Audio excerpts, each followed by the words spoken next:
Bismillahirrahmanirrahim. Yang ketiga, yaitu adalah al-i'timadu ala sunnah as-sahihah. Yaitu dia berpegang dan bersandar kepada hadis-hadis yang sahih. Dia tidak secara terang-terangan menukil hadis maudhu atau terang-terangan menukil hadis palsu. Dia tetap berkomitmen kepada hadis-hadis sahih. Tentunya sembari dia menghormati perbedaan-perbedaan di dalam hadis-hadis itu. Karena setiap hadis ada nggak perbedaan para ulama ketika menyikapi hadis? Ada, Pak. Maaf ya, Imam Tirmidzi saja, satu orang itu bisa menetapkan hadis itu dengan dua status. Hadzal hadisun sahihun hasanun.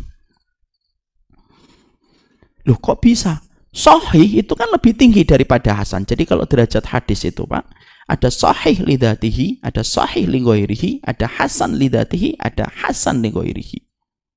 Baru bawahnya dhaif. Lah kok bisa Imam Tirmidzi menetapkan hadis sahih hasan? Ini kan dua derajat yang berbeda, kayak kelas 6 sama kelas 5, kayak kelas 6 sama kelas 3 SD. Itu kan beda.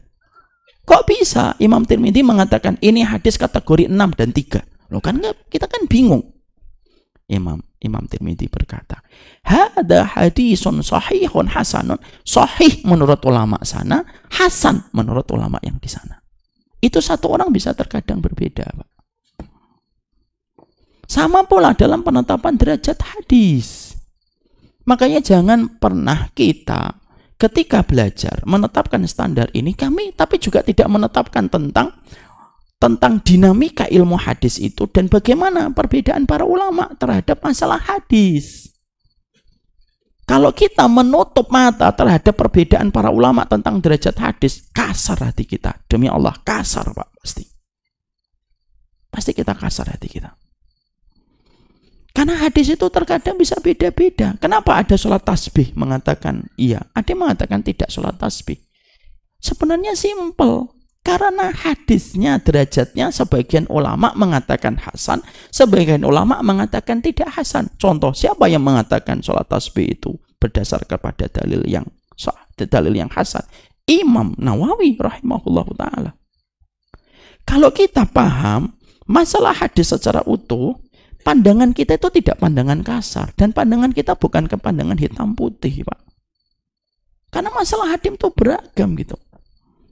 Jangan suka mengatakan, kami tidak mau memakai itu karena kami hati-hati dan kami betul-betul menjaga sunnah Nabi. Janganlah pendapatmu selalu kamu langsung sandarkan paling mengikuti Nabi. Seakan-akan yang berbeda dengan dirimu itu seakan-akan tidak mengikuti Nabi. Itu paling saya nggak suka kalau lihat orang kayak gitu.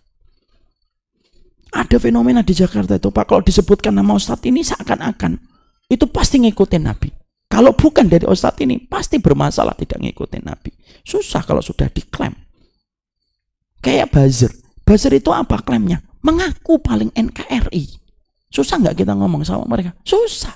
Seakan-akan kita tidak mencintai NKRI. Padahal kita cinta sama bangsa ini yang telah memberikan kepada kita dengan wasilah yang datang dari Allah itu. Dengan berbagai macam kenikmatan dan keberkahan hidup kita. Tapi susah berhadapan dengan orang yang sudah mengklaim itu susah. Debat sama mereka, Pak. Susah, Pak. Kayak nguras air laut. Pegel iya, selesai kagak.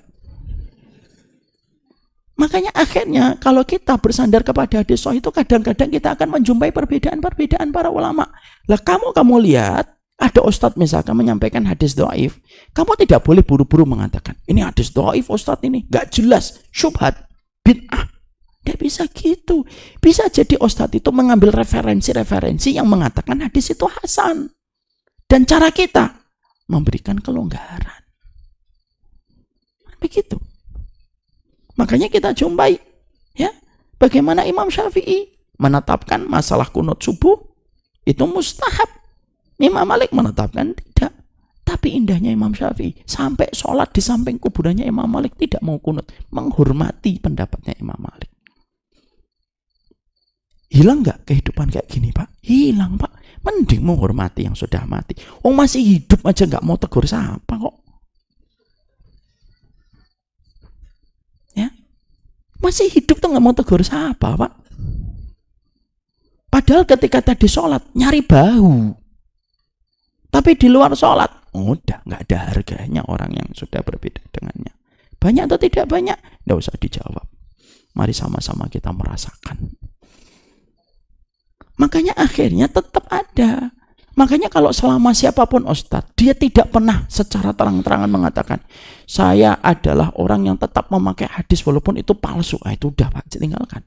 Tapi kalau dia tidak pernah mendeklar itu, dan dia selalu mengatakan hadis itu adalah hadis yang harus dijadikan hujah, maka kita terima. Walaupun kadang-kadang pilihan derajat hadis menurut dia tidak sama dengan pilihan derajat hadis kita. Kenapa?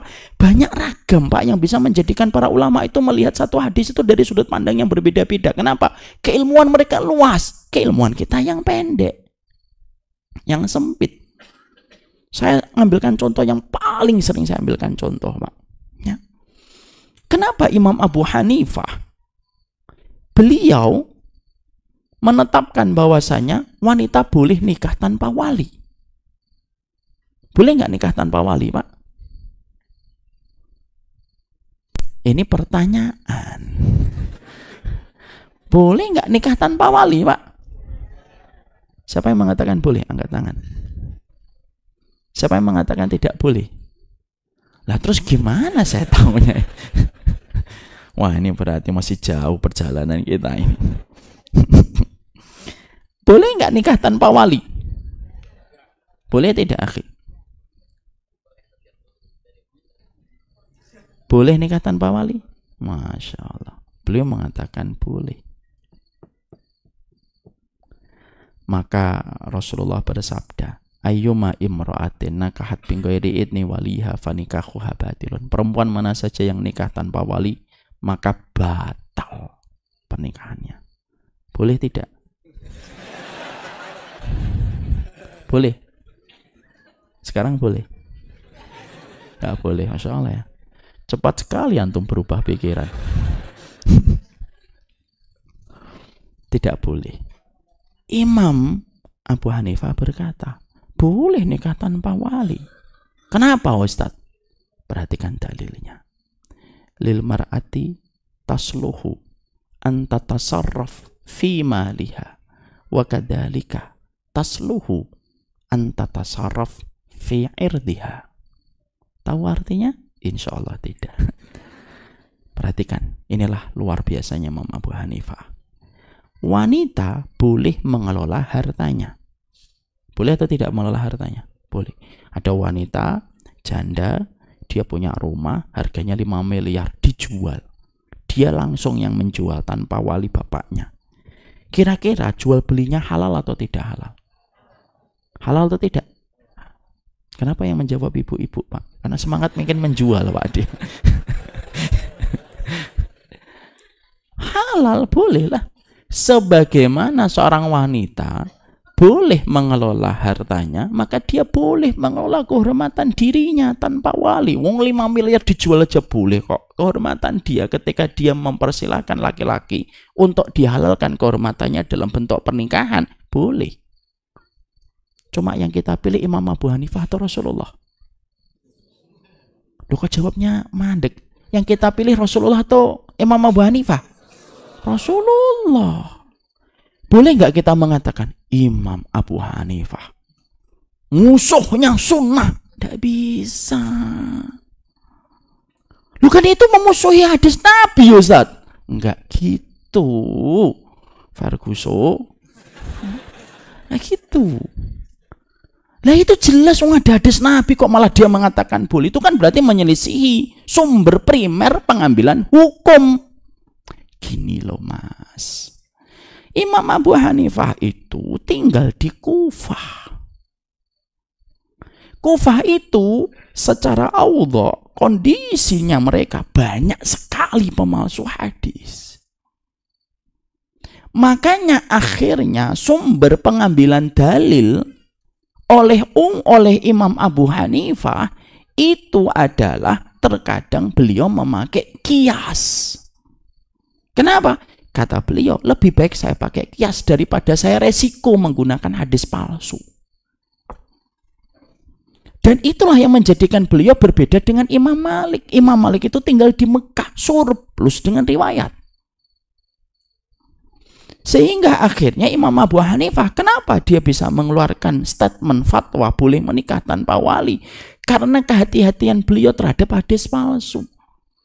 Dan para ahli sejarah mengatakan hadis tadi, ayyuma imra'atin nakahat binghairi waliha, itu hadis ini belum nyampe ke Imam Abu Hanifah. Kalau nyampe dan Imam Abu Hanifah cross check dan patul itu hadisnya sahih, mungkin nggak Imam Abu Hanifah sengaja menyelisihi Nabi? Tidak mungkin, Pak. Jadi jangan buru-buru kalau ada orang mengatakan ini saya nggak setuju, wah musuhnya sunnah. Enggak kali, musuh kelompokmu, bukan musuh sunnahnya. Paham di sini, Pak? Karena itu yang terkadang kita harus paham latar belakang dulu. Loh, Imam Abu Hanifah kok nggak bisa tahu hadis? Loh Pak, nggak tahu hadis. Namanya manusia kok. Yang maksum itu hanya Nabi. Setelah Nabi tidak ada lagi yang maksum. Ulama pun punya lupa. Bukan hanya ulama, Pak. Umar bin Khattab aja bisa lupa kok. شكرا هديت قلبي شكرا